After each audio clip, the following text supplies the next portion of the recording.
5.8% तक जाना जनवरी में महंगाई का कितना तशवीशनाक हो सकता है, या फिर एक्सपेक्ट किया जा रहा था कि इतना चला जाएगा?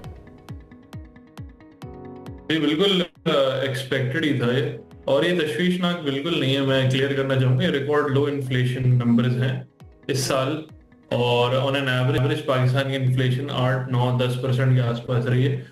2022 में 38% पे हिट हुई थी, सॉरी 2023 के मिड में, और एवरेज 20-25 रही है इन्फ्लेशन पिछले 2-3 सालों में। तो ये इन्फ्लेशन की थोड़ी बहुत बढ़ोतरी है। दिसंबर के महीने में फ्लड भी आए थे, अगर आपको याद हो तो, सप्लाई चेन डिस्टर्ब हुआ था, लेकिन ये नंबर काफी पॉजिटिव है और इन लाइन है स्टेट बैंक की कम्युनिकेशन के हिसाब से। स्टेट बैंक जो कम्युनिकेट करती है वही है, तो इन्वेस्टर की एक्सपेक्टेशन पब्लिक की एक्सपेक्टेशन के अंदर ही है।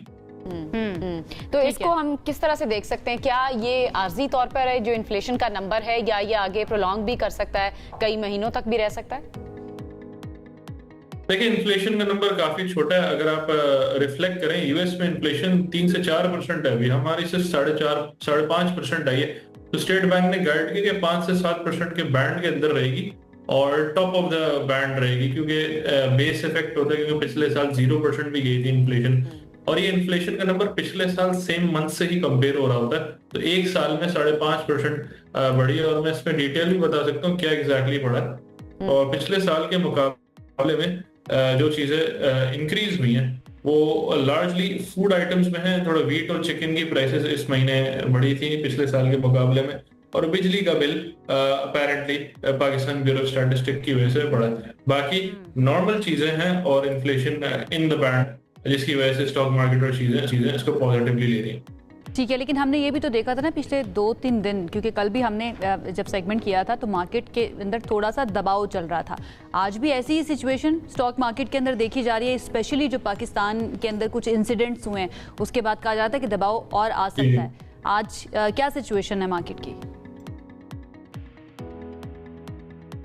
अच्छा, आज अभी करंटली मार्केट 1800 पॉजिटिव है। कल नेगेटिव हो रही थी और ऊपर भी गई थी, फिर रिकवर होके और बंद हुई थी 800 ऊपर। तो दूसरा कंसेक्यूटिव डे ट्यूसडे मंडे के बाद, जिसमें मार्केट मतलब 2500 क्यूमुलेटिवली बढ़ गई है। तो मार्केट रिकवर हो गई 186,000 पे।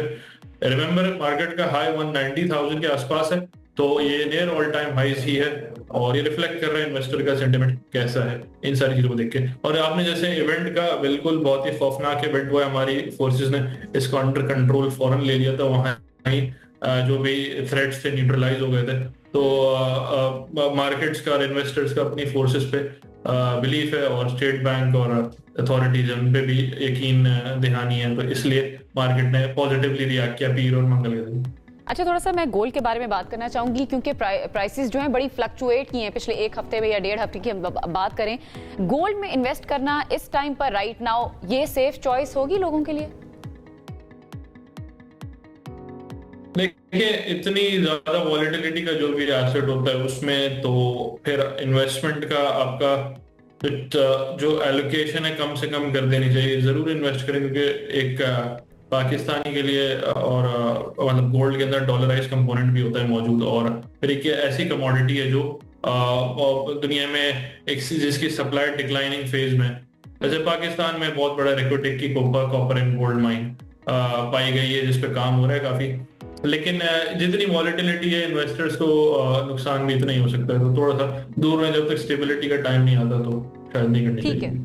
ठीक है, बहुत शुक्रिया आपका। मोहम्मद अली साहब हमारे साथ मौजूद थे और उनकी गुफ्तगू आपने मुलाहिजा किया।